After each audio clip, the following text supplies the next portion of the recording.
धामणा धरणातील झिंगे चोरी प्रकरण 7 जणांविरुद्ध पारत पोलीस ठाण्यात गुन्हा दाखल।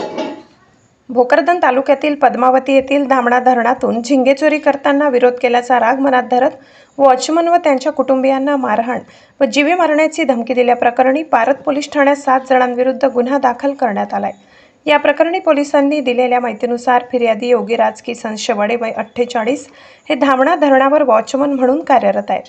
दिनांक 9 जून रोजी दुपारी 2 ते रात्री 8 वाजेच्या दरम्यान आरोपींनी धरणातून सुमारे 7 किलो झिंगे किंमत 6,300 रुपये चोरताना फिर्यादी आणि आरोपींना झिंगे पकडण्यास मनाई केल्याने रागावलेल्या आरोपींनी गैरकायद्याची मंडळी जमा करून फिर्यादी यांच्या घरासमोर येऊन फिर्यादी व त्यांच्या मुलाला चापट बुक्क्यांनी मारहाण केली।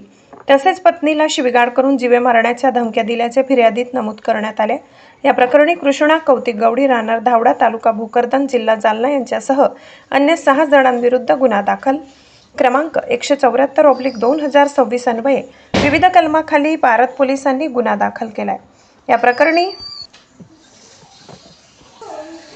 सहाय्यक पोलीस निरीक्षक संतोष माने यांच्या मार्गदर्शनाखाली ASI SN जायभाई तपास करीत आहेत। News reporter Jaber Hussain Pathan, India news pulse, Jalna.